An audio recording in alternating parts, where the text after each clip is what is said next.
So what we're looking to do here is now add a little bit more rotation to the lunge stance. So we've already seen that we want to have soft knees, scoop the hips underneath us and have a firm contact with the heel and the ground in this front leg. So we really want to scoop the hip underneath and make sure our deep glute stabilizers or deep glute muscles really are helping hold this femur, this knee and thigh bone in the right position.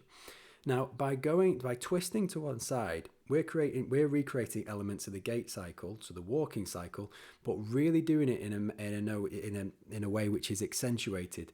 So we would never do this whilst walking, but giving our body the ability to do this is going to help open up and stabilize what's known as myofascial slings, and this contralateral sling that goes from this foot here, so the right foot, and through to this left hand shoulder.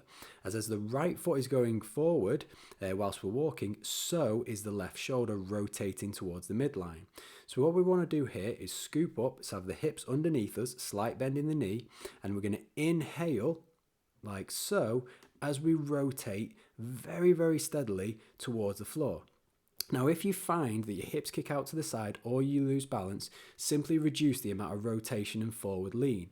However, what I've got here as I do this is I'm breathing in through my nose, scooping my hips underneath, and I'm going to get what's known as a posterior expansion in my hip. So that's going to open up these hip muscles, which is going to help our external rotation, which is going to free up those deep muscles within the hip and improve our ability to stabilize through the whole leg.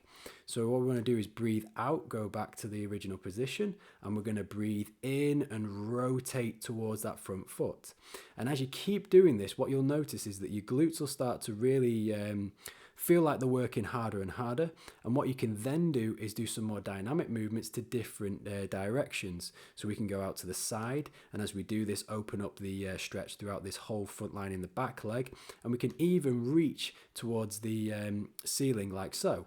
But as you're doing so, you need to take into consideration that we don't want excessive rotation through the lumbar spine. So from here downwards, we want to keep stable. It's from the upper back, it's from this midline and up that we want to rotate. And in doing so, you'll probably find it a lot easier to do the forward leaning rotations than going up. So we don't want any pinching in the back at any point. We just want to make sure our core is braced. We have our weight firmly through the front foot, scoop our hips underneath as shown in the video, and then rotate to our opposite side. Again, we want to breathe in as we're rotating, breathing out as we come back. We can even add a little bit more leg bend into it to challenge the glutes further and really work on the stability through that front leg. Again, we want to breathe in during the eccentric, out during the top as we come back up.